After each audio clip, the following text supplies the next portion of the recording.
আসলে কি হয়েছিল আমার সাথে আজকে বলবো। আমি আমার কন্টেন্ট টপিক কেন চেঞ্জ করলাম। আমার ভিডিওতে তো ভালোই ভিউজ আসতেছিল। আমার 7 বছরের এই ইউটিউব জার্নি, আমার 7 বছরের এই ভিডিওর জগতের জার্নি, আমি চাইলেই কিন্তু আমার ভিডিওতে মিলিয়ন ভিউজ আনতে পারি। আমার ভিডিওতে কিন্তু 4 মিলিয়ন 5 মিলিয়ন কিন্তু ভিউজ আছে আমার অনেক ভিডিওতে।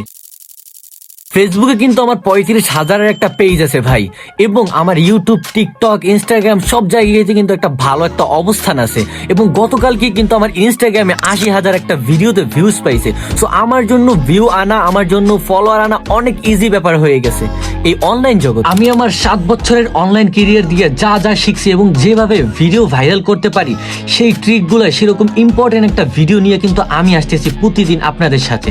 সো আপনারা যদি লাইফে সাকসেস হতে চান, লাইফে যদি কিছু একটা করতে চান, বসে না থেকে যদি অনলাইন দিয়ে কিছু একটা করতে চান, অবশ্যই কিন্তু আমাকে ফলো করে যেতে ভুলবেন না। দেখেন ভাই, বসে থেকে কোনোই লাভ নাই। আপনার হাতে একটা স্মার্টফোন আছে, আপনি ভিডিও দেখতেছেন, দিনের পরে দিন রিলস দেখতেছেন, সময় কাটাইতেছেন। আপনি এই জায়গা থেকে কিছু একটা করেন, নিজের একটা পরিচিতি লাভ করেন, নিজে কিছু আর্ন করেন, ইউটিউব থেকে আর্ন করেন, ফেসবুক থেকে আর্ন করেন। আর্ন করার অনেক জায়গা আছে, মার্কেটে অনেক অনেক স্থান আছে। আপনি শুরু করেন, জাস্ট আপনার শুরু করার অপেক্ষায় আছি। সো আপনার সাথে তো আমিই আছি, আমি আপনাকে যত গাইডলাইন আছে সবকিছু দেওয়ার চেষ্টা করবো। সো আমার এই 7 বছরের ইউটিউব ক্যারিয়ার, অনলাইন ক্যারিয়ার থেকে আমার যোগ্যতা অনুযায়ী আপনাকে কিন্তু গাইডলাইন দেওয়ার চেষ্টা করবো। আমার পেজটাকে ফলো করে যাবেন।